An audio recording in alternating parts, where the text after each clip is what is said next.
This program is designed to provide general information with regards to the subject matters covered. This information is given with the understanding that neither the hosts, guests, sponsors, or station are engaged in rendering any specific and personal, medical, financial, legal, counseling, professional service, or any advice. You should seek the services of competent professionals before applying or trying any suggested ideas.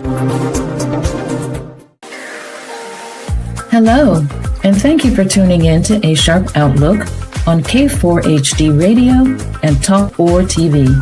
I am Angela Sharp, your host.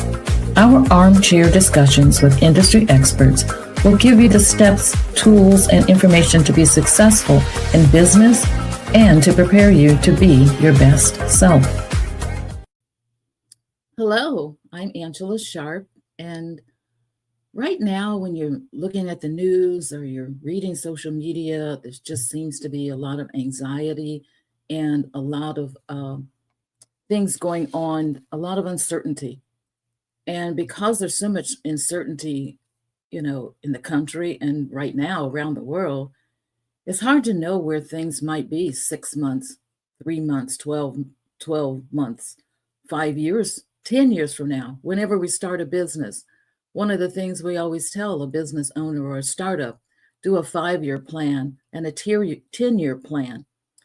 But when times like these are here, it's hard to know or anticipate what 10 years is going to be. So the podcast today is going to be a comprehensive understanding of SWOT. The show today is called SWOT Your Business. And that's what we're wanting to do, is give you an idea of how to do this analysis. It is a strategic planning tool. Entrepreneurs and existing businesses and even startups, you will learn how to identify and analyze your organization's internal strengths, weaknesses, as well as external opportunities and threats. Through practical exercises and real-world examples, you will gain the skills to develop an actionable strategy that leverages your strengths, mitigates your weaknesses, capitalizes on opportunities, and navigates through threats. And by the end of the podcast, I'm hoping that you will be able to conduct this effective SWOT analysis and use the results to inform you about strategic decision-making that you need to do at this time. So let's talk about SWOT in great detail. SWOT is an analysis, and I'm going to give you kind of like an example of what you'll be doing. So we're going to look at a little coffee shop. And just to give you some background, this is not something that I don't understand well. First off, my background is I have an accounting background plus a technical background with software. I have worked as a controller. I have worked as a CFO. I've worked as a director of finance. I have worked as a VP of finance. I've also written software. And years ago, I even opened a restaurant. Yes, I used to own a restaurant.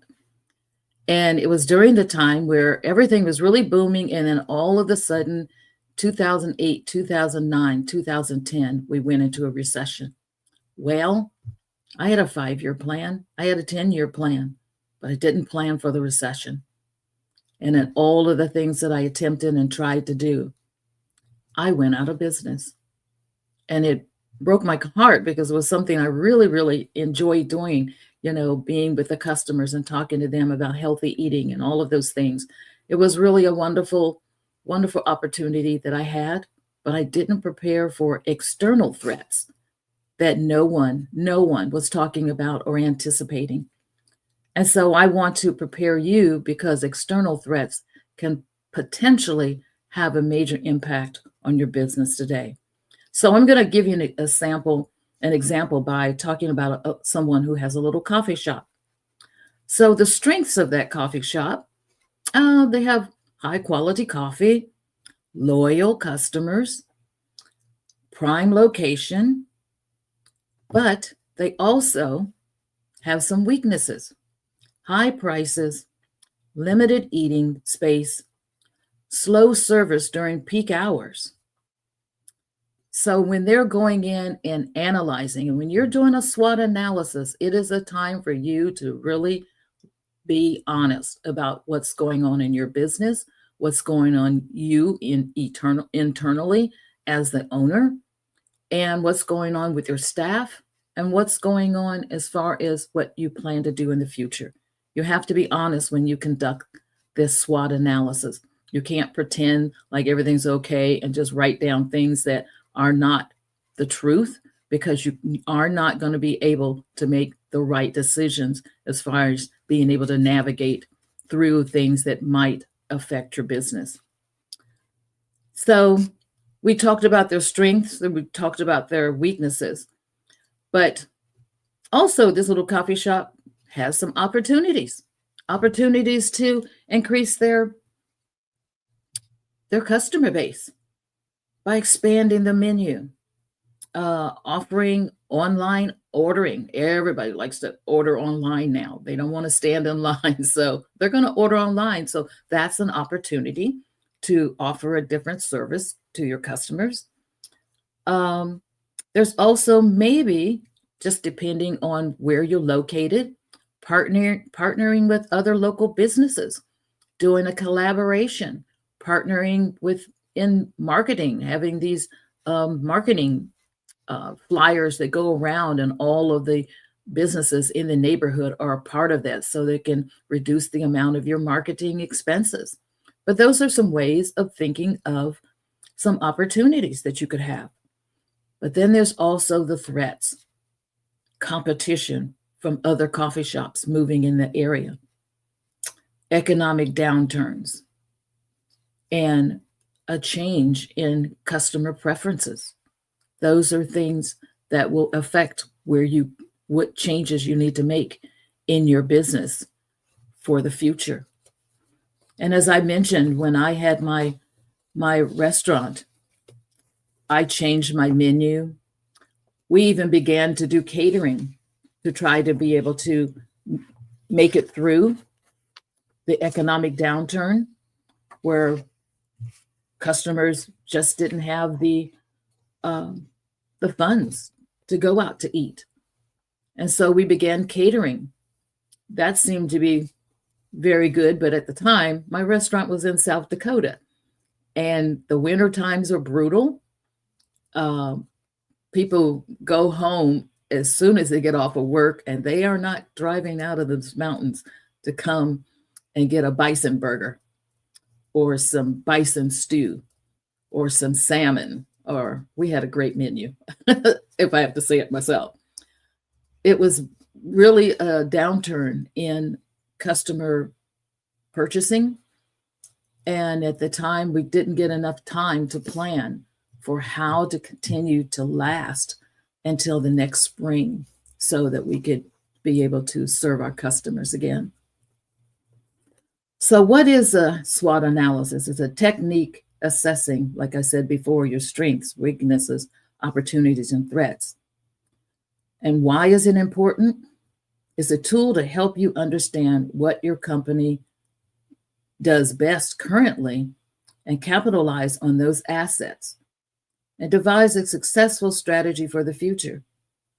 This is not only a tool you should use, but it's also the beginning of understanding the current status of the business and what decisions are needed to grow, to expand, and to scale your business.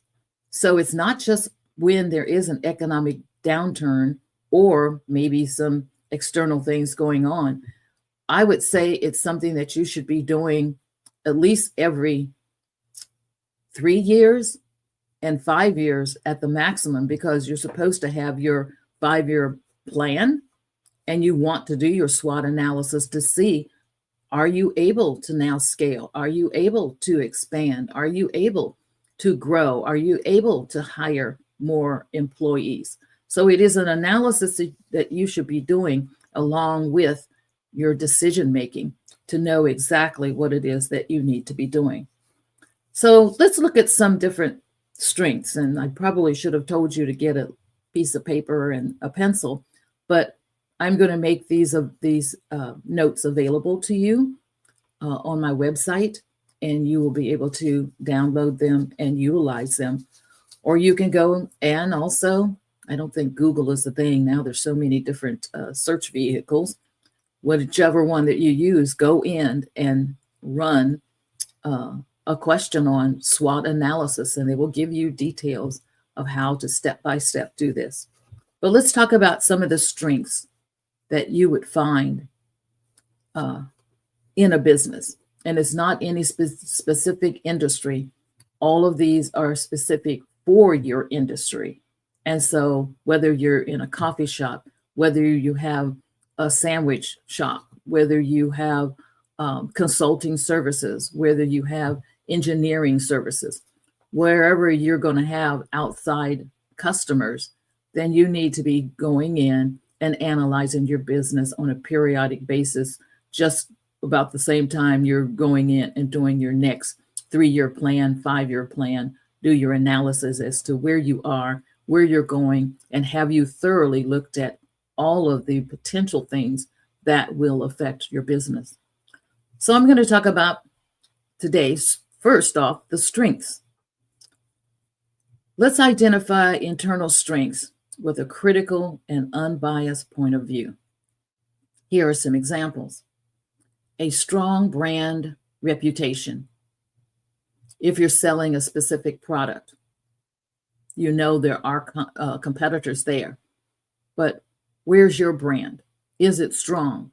Is it a name that people recognize whenever it's mentioned? Is it a name that you are trying to build and you're not sure how to build your brand name?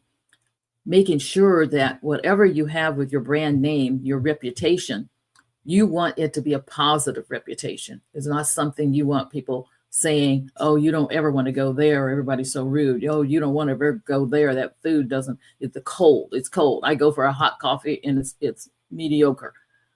All of those kinds of things affect your customer base, because if you have an unhappy customer, they are guaranteed to tell minimum 50 people.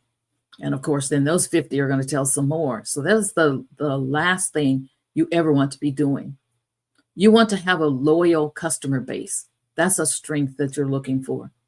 One that even if your prices are slightly higher, they're going to still come because of the atmosphere you have created. When they come in, they feel like kings and queens. They feel like, you know, they're in the kitchen with their grandmothers and their aunties and their grandpas and their uncles and laughing, and there's happiness there and there's joy there. Not someone coming in slamming food on the table as if you disturbed their day. A skilled and motivated workforce. Your workforce needs to have a buy-in to the business that you have. I want to and should feel like they're a part of that family. They should feel appreciated.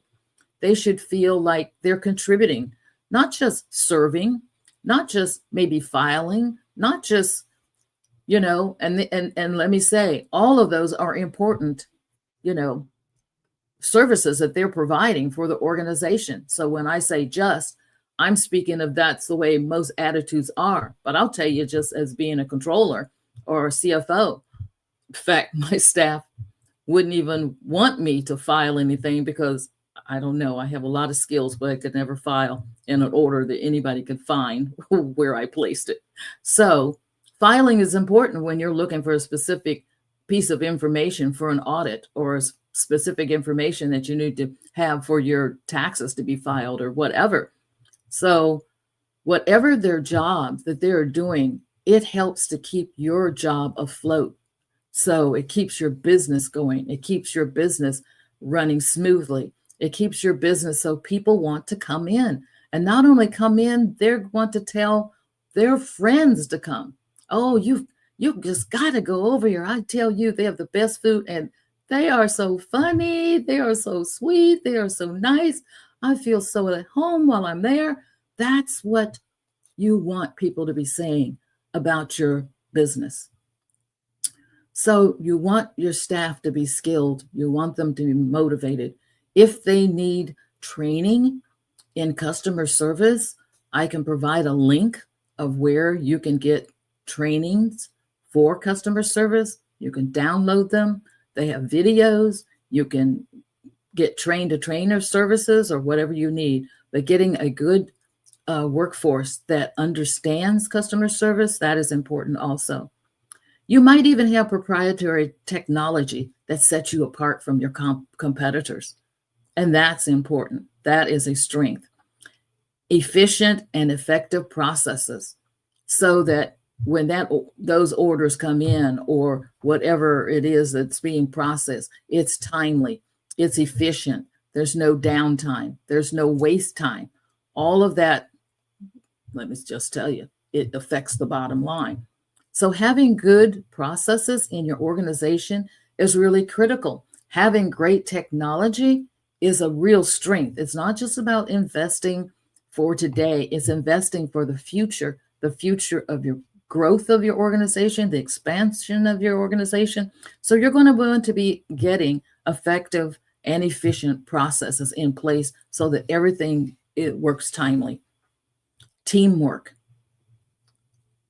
Let's try to make sure that everyone is getting along with one another, that you're working as teams and all teams are accepted and appreciated, and everyone understands that everyone is contributing to the goal, and that is to maybe get the financial reports out or to get this product shipped timely because we made a commitment. We have it in our advertising that you will have that product within 3 days. Well, they better not get it in 13 or they're going to be on one of those little social media spots just really dogging you out. So you got to make sure those processes are running smoothly and running efficiently and running timely. And if you commit, you're going to have to be able to meet those commitments. And so teamwork is really important because you can have departments that are feuding with one another and they might just deliberately cause someone else not to be able to perform the duties of their job timely. And so teamwork is really important, making sure that everyone that is involved in the decision making, others that might be outside are only the ones that are going to be utilizing it, but they're not maybe the manager, their voice is important. The people on the ground, their voices are important. So making sure that you have good teamwork and everyone's working together, everyone is communicating. Communications is important. Have a welcome door so that if someone needs to talk with you, someone needs to share with you, they can do that without feeling there's going to be some type of retaliation. They need to be able to share. And if you feel like, you're not great at one-on-ones like that, have one of those little boxes in the lunchroom where people can drop suggestions. If you're away in another office and everyone else is someplace doing all of the work, you're not there to see every step and everything that's going on. So getting that advice from them, getting that input from them, getting that feedback helps you make great decisions that impact everyone, and it keeps your organization running smoothly. Integrity is critical. Integrity is something that you can't buy. It's something that comes and it's internal. If you're hiring and you say you are an organization that is ethical and has integrity, then you need to ensure when you are going through your hiring process that the people you hire have that same moral compass, has that same idea, feels that same way, so that they're not going to be telling customers something that's not true and promising things that could never happen, but they just do it because they just want to get off of the telephone. They need to have integrity. Everyone needs to have that integrity to tell the truth, regardless of what it is, to do it right and follow the regulations and follow the rules. They are there for a reason. Policies are important. It makes everything standard. And so when everyone is doing the same type of work, then there's no one that's getting, an extra bump up the ladder because they can kind of bend the rules a little bit. We don't want rule bending. We want integrity. We want people following the regulations, following the rules, and making sure that there's honesty and honor in what is being provided to customers. And then creativity and adaptability. You're not the only one that has an idea. You might have had the idea for the business, but you have people that you have hired that have creative skills. Ask them. Get good ideas, get new thoughts, and then adapt in the organization to changes that can happen and make it even more efficient, make it more profitable, make it so that you can expand it. But you need to have some feedback. You need to have some creativity. You need to have some other ideas besides your own. You'd be surprised of what you can learn from other people that are working on the ground for your organization. Hear their voices. Like I said, have suggestion boxes. Maybe they don't feel comfortable telling you, but there should be someone that's listening. There should be an ear that they can discuss their ideas and things with. So have that, swallow a little bit of ego and pride, and let someone else share and talk with you and tell you what they're thinking, because they are actually working on the ground floor. And they can tell you things that could make your organization so much better. So we have all of those strengths that I mentioned. Let's talk about how we can leverage those strengths to get a competitive advantage. A strategic approach that involves identifying and capitalizing on unique capabilities to outperform competitors in the marketplace. Everyone wants to know how they can outperform their competitors because you want the greater market share if possible. That is what's important. When things are downturning, you want to be the business that survives.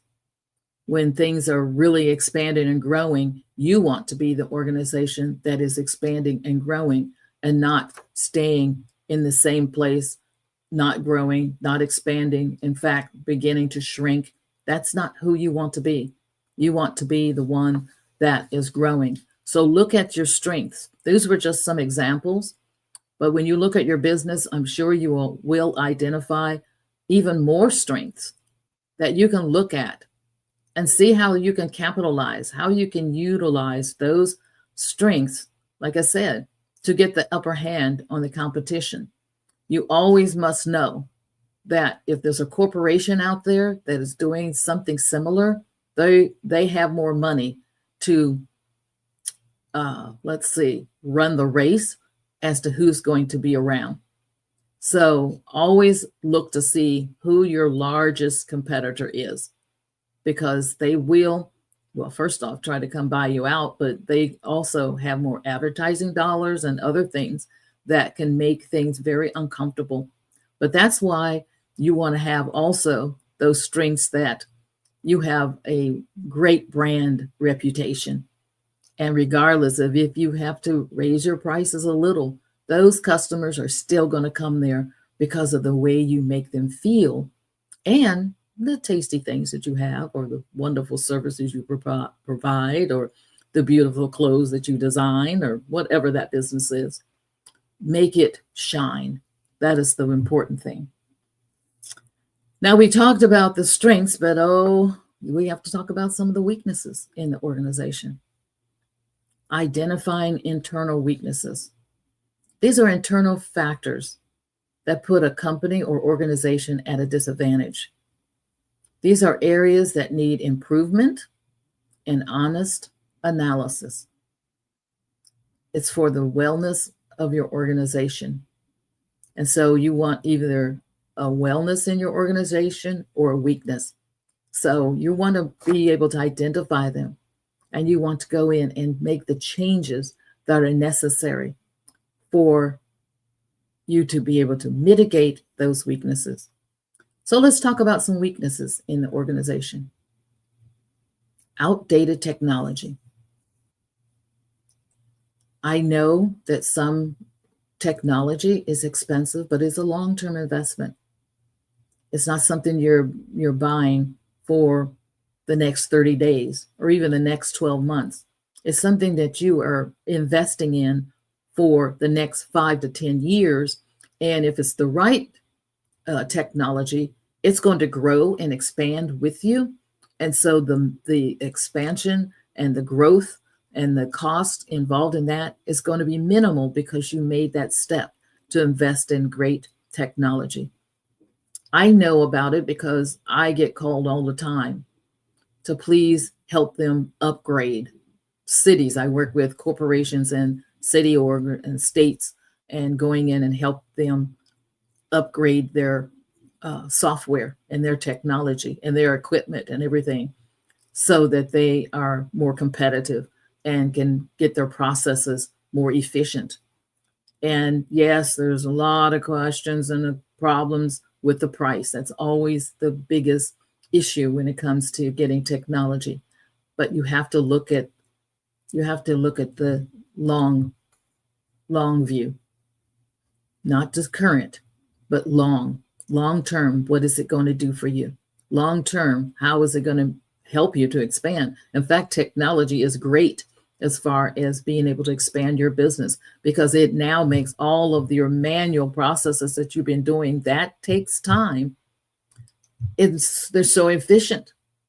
And I know a lot of people don't want to hear the word AI, but it is a great source of being able to use that within your organization to maybe make some of the manual processes more efficient, faster, so that people that are just sitting there cutting a check, AI can do that. They read the invoice information that comes in automatically, sets it up, sets up the payable, sets everything up in the whole processing, and does the ACH payment, wire transfer, or cuts the check. The people that have been doing that work, now they can move to more challenging responsibilities, such as doing analysis, doing statistical reviews, and coming up with different options and growth and different expansion things. Let them begin to start analyzing information instead of just entering data. So it's a grow, win-win for everyone involved. So let's think about the technology that you're using and how it can help with inefficient processes that can end up causing you to have problems and make you so that you're less competitive because of the fact if your processes are inefficient, you can't really guarantee that you're able to provide or deliver what you committed or promised in a timely manner because your manual processes are always running the risk of breaking down or not being able to be completed in a timely manner. And then you have an unhappy customer. Poor brand reputation. This is what I was just talking about. You don't want to have poor brand reputation because that's the first thing that's going to make you go out of business. If you watch the news, you'll see there's quite a few major establishments that are going out of business because their reputation has gone down because maybe they just kind of assumed because they were so large that they didn't have to do any work, that they didn't have to make any changes, that they didn't have to maybe consider the fact that's a new generation that's out buying. It's not the same ones like myself or my mom. You have to stay up with the times, make sure that you always stay current, or if not, ahead of the game, because you can see that things are moving very quickly. So you have to move with them. You have to change your menu. It cannot still be the same one that was out there in 1920. The taste that the generations grew up with They even differ. So they're not going to quite like the 1920 thing. So it's about really staying on top of, what you're doing, what's going on, and staying current. Some other things that might be a weakness, a limited funds. Limited funds can really restrict your opportunities to market, advertise, to do research and development for your expansion, to develop new products. So limited funds and restriction on funds can really be very difficult because it limits what you're even able to do. Staying in tune to what funds are out there. If you're looking for external funds and you're looking for maybe funds coming from the state, funds coming from the federal government, you need to stay in tune with what their congressional people are voting on and bills that are passing and how they're going to impact you. Because if that is a source that you are depending on so that you could expand, you're going to need to also think of some other alternatives. If you're thinking of getting a loan, I know by now you should understand you have to have a good credit rating. The business has to have a good credit rating. You should always make sure everything is paid timely. You're filing everything timely. You don't end up with liens because you didn't file your taxes properly or didn't file them timely. So all of these things affect your ability to get capital.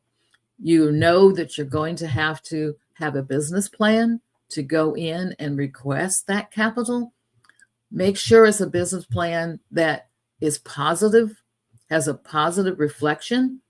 If there are some negative things that have occurred, write them out and explain what happened and occurred and what was done to remediate it so that they know that you understand what occurred, that you have done something to change it, and that you are now working towards new steps to a different organization. High employee turnover. I found out that that's a big thing in the food industry. When I had my restaurant, there were just a few people that worked just long enough to get the next check so they could go party. I learned the hard way. Employee turnover, first off, is really critical because the training time that you spend for that employee that just walked out the door, you now have to redo it. That's costly. It's very costly. And so you don't want an environment where people say, I just can't work there. Oh man, the boss is horrible. Oh, the manager, difficult to work with. They're always picking on me. Always be in tune with what your employees are. That's why I say have the little box or have something, a phone line or something where people can make an anonymous call to let you know about things that are going on in the organization. But turnover is expensive. The time it takes to hire someone to replace that person. And you know what is even worse? That person is the only one who knows how to do that specific job. And so now you have all of this downtime because no one knows what to do. So turnover costs a lot. So have an environment that people are happy to show up, happy to be there.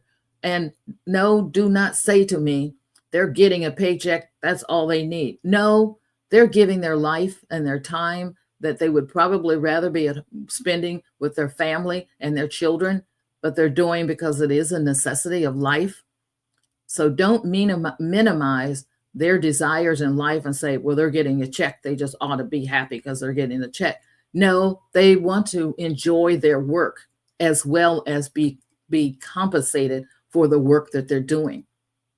I advise people when they're getting ready to look for a job, make sure it's something that you enjoy doing for a long period of time because you're going to be working for the next 50 years. So make sure it's something you really, really, really, really, really, really, really, really like and enjoy because you are not only giving some time, you're giving your energy, your thoughts, your emotions. There's a lot that gets pulled out of you in a daily job. So make sure that you enjoy it. Make sure you find some time to have fun while you're doing it.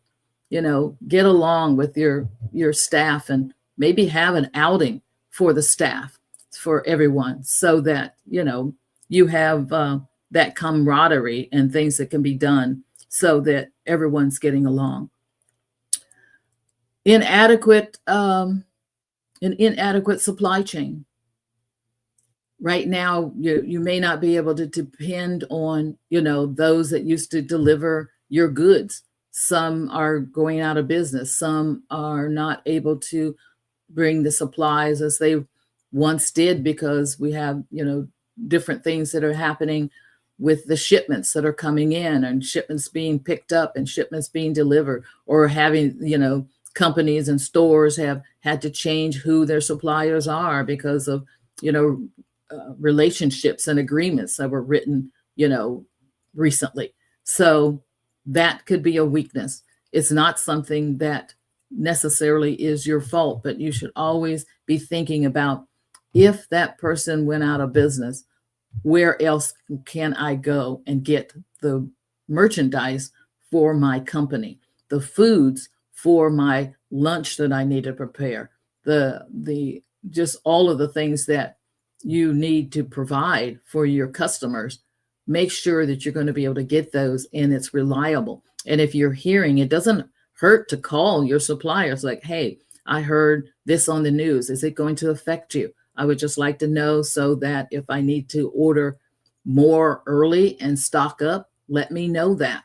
Make sure you're communicating with those suppliers and finding out how some of the external things that are happening is going to affect them. Location. Is it an ideal location that you selected? It might have been when you first started, but when you're 5 years into it, is it still an ideal location? Is it a location that you can continue to draw customers and be able to do the work that you want to do, and do the things that you're needing to do, and do the things, supplying that wonderful coffee? Have others moved in, or is there construction that's going on, and now the location is not ideal because they're building a new highway, or they're building a new bridge or something like that? I ran into that situation. It was a wonderful location, and then they decided they were going to put in a bypass and all the construction, so people didn't want to turn down the street because it was hard to get back onto the freeway. So those kinds of things can be weaknesses to your organization. One of the things I like to recommend, and I know there's always, when you're especially a small business, you always are thinking about cost. What's it going to cost? So some of the things that you might want to be thinking about also is hiring someone who does risk management analysis, and have them come in and do an analysis of your company, analysis of the work that you do, analysis of your organization, and let them give you a report. Well, not only are they going to identify the risk, but they're going to give you recommendations and how to set your business on a new path, a successful path. And that's extremely important, to be able to have that available. So if you don't have the time yourself, or staff internally don't have the skills to be able to do that, you might have to look for someone who can come in and actually do a risk assessment. So keep that in mind. There are people that are experts in those areas that can come and do this work for you. Opportunities. Let's look at the opportunities. We're still talking about SWOT, strength, weaknesses, opportunities, and threats. So there's external opportunities out there. Let's talk about how you can maybe capitalize on those opportunities and capitalize on the things that are out there. So opportunities, identifying external opportunities that the business can potentially leverage for growth and competitive advantage. These are crucial for strategic planning and proactive decision making, so the business can capitalize on trends and market shifts.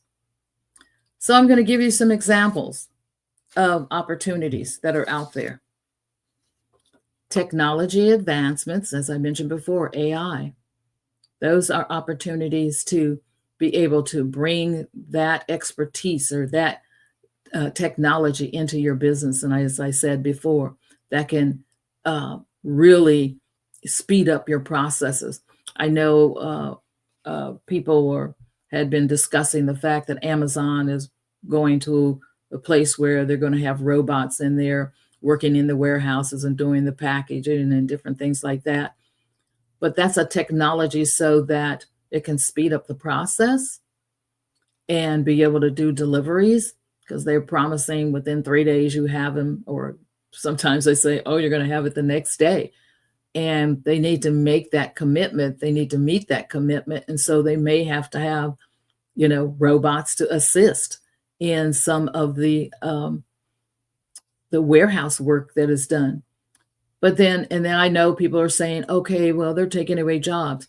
No, they're creating new job opportunities that no one has thought about, because someone has to maintain that equipment. Someone has to maintain those robots. Someone has to program them when new products come in or new processes take place or different things like that. So instead of you doing the work, you can now be a part of maintaining the equipment that is doing this processing. So that's very, very important. Market expansion.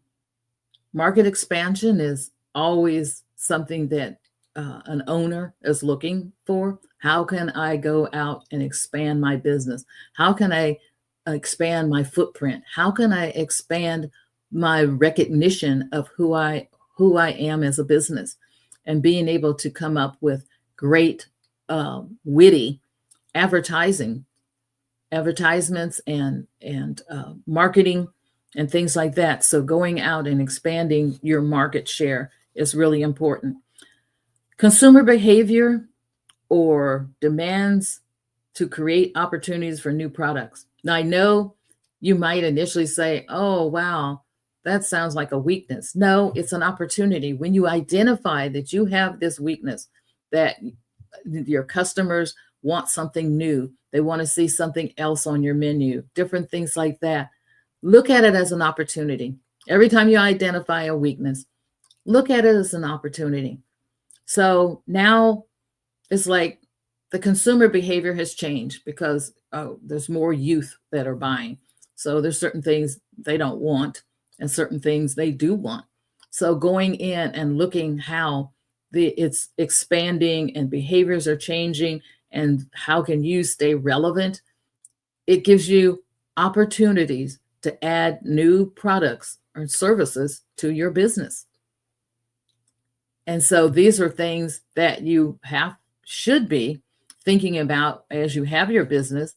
Definitely should be considering when you have your, you do your 5-year plan, and definitely be something that you are thinking about as you're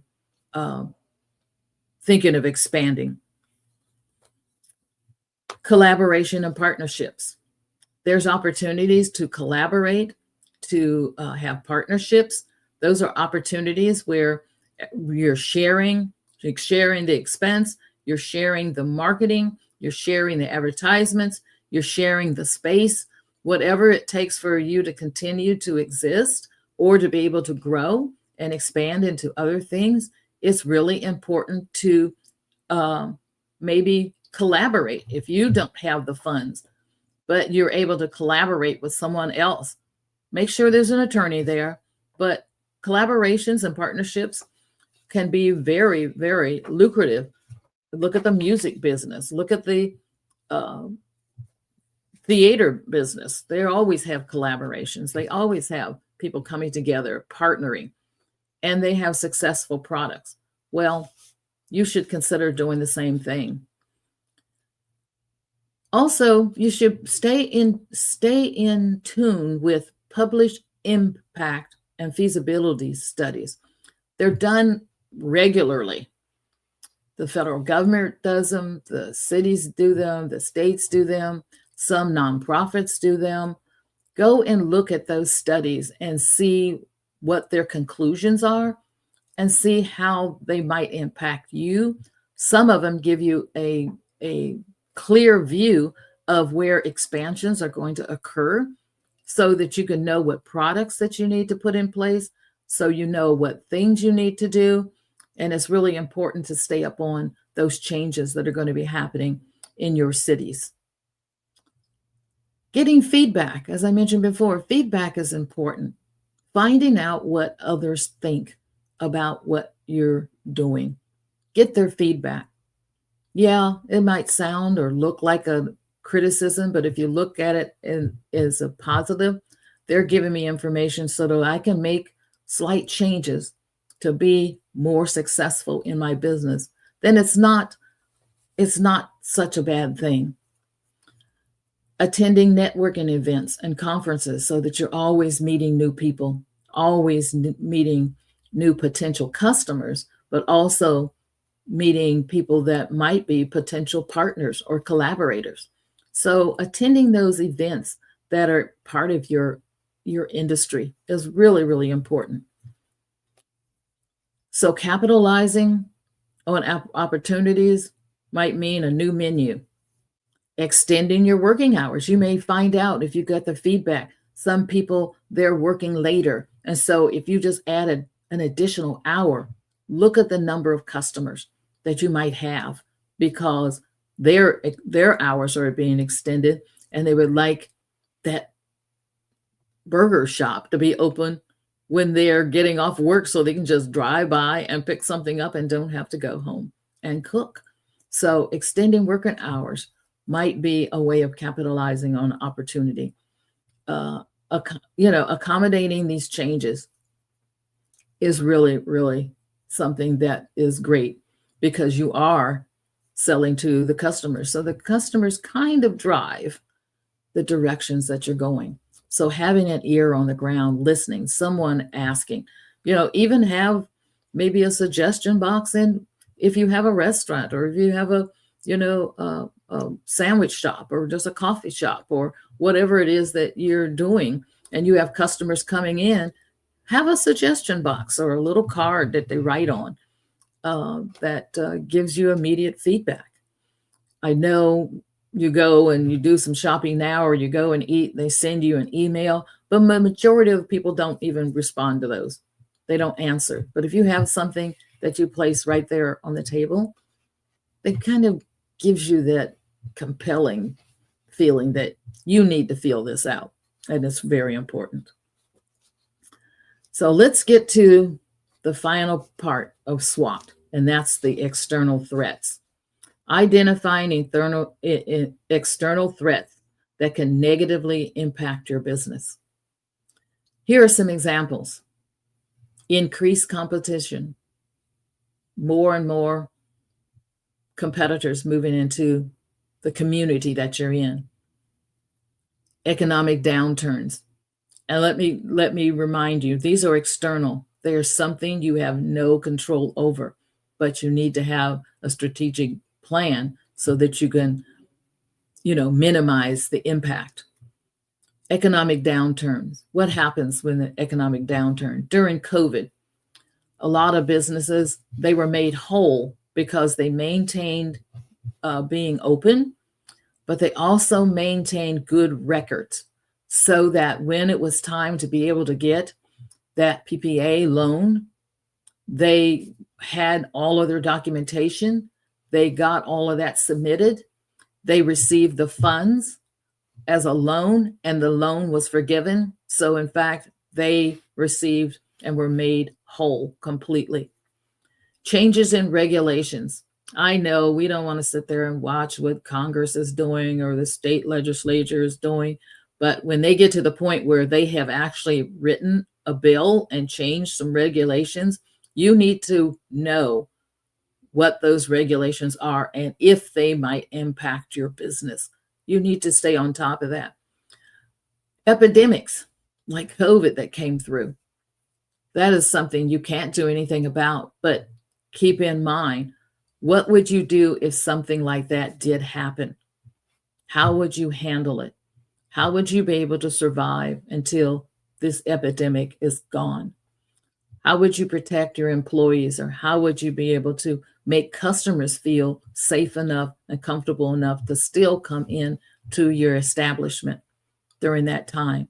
So it's out of your control, but you have to have some type of mitigation to handle it. I want to thank you for listening to the SWOT Your Business episode. As I said before, these things will be out on the website. The website is on the banner. And there's more to share, but we'll share it at our next personal conversation on A Sharp Outlook. And as I always say, tune in next week, next Monday, 11 a.m. Eastern Time, 8 a.m. Pacific Time. And whatever you do, stay informed. I want to thank you for joining us on A Sharp Outlook. We have been informed and energized to take the next steps. We have posted links to websites and videos to learn more on today's topic. Please join us again next week for another thought-provoking conversation right here on K4 HD Radio and Talk 4 TV. Listen to the podcast on all the podcast apps. And until next week, stay informed.